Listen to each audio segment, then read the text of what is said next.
Welcome to A Better HR Business, the podcast that looks at how HR consultants and HR tech firms grow their businesses and how they help their employers to get the best out of their people. Remember, for show notes and downloads, go to www.getmorehrclients.com/podcast. That's getmorehrclients.com/podcast. Okay, let's get started. Hello, thanks for joining me again today. Looking forward to talking about a particular topic relating to thought leadership and content. And it's this piece of advice: you've got to ignore Kevin Costner. Remember in the film Field of Dreams, the baseball movie, where he's a corn farmer or something like that, but he builds a baseball field, cuts down all his corn, builds a baseball field because of this imaginary baseball team of dead baseball heroes. These ghosts come out and play at night on his field. Great little movie, by the way.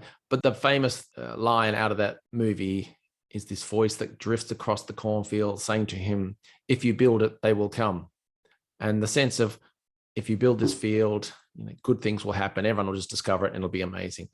Wonderful movie, great story, great message. However, when it comes to thought leadership and content marketing, it's not the case. Okay, so ignore Kevin Costner.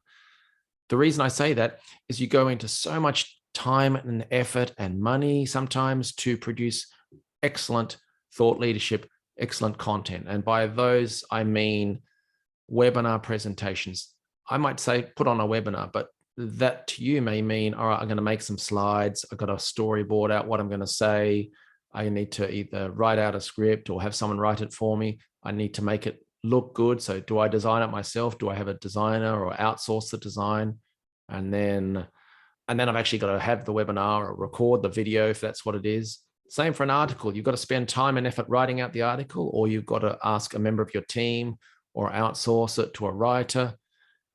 If you want to write an ebook or a white paper, that's obviously even more time and effort in terms of writing, research, all that kind of stuff. And if you want to make it look good, again, there's the design element, making it look fabulous. There's so much time and effort in.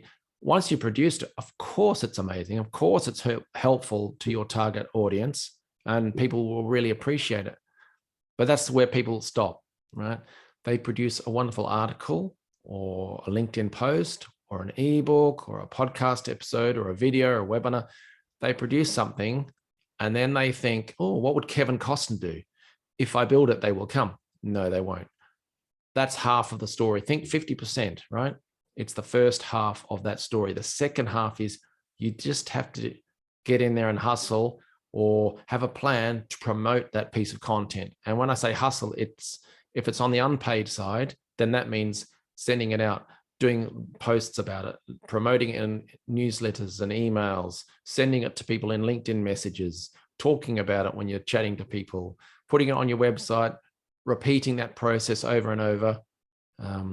On the paid side, it might be, all right, I'm now going to promote this via an ad, whether that's Facebook or YouTube or LinkedIn or Google or in the HR media. So there's all sorts of newsletters, websites, services out there that will include your article in there and you pay to promote that. They send it out to their large database, but you're putting money in to promote that.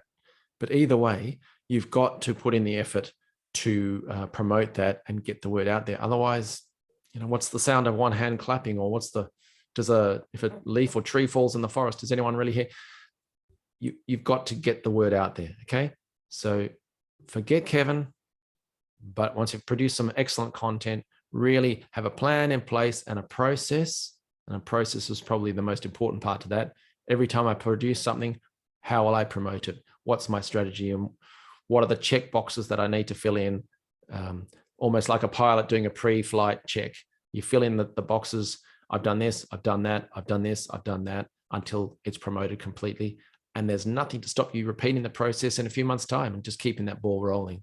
But otherwise, you will not see the kind of traction and the impact of that content unless you put the impact and the effort in on the second half of that story. Okay. Short but sharp, but that's the key. Get out there and promote the content. Otherwise, it's almost wasted. You want to give it the best shot for educating your ideal target market and bringing new sales leads to your business. So promote. Thanks then. See you. Thanks for joining us today on A Better HR Business, the podcast that explores the world of HR consulting and HR tech businesses. For show notes and downloads, go to www.getmorehrclients.com/podcast. That's getmorehrclients.com/podcast. Remember to subscribe and share the show with any friends who are busy growing a HR business. Thanks, and see you next time.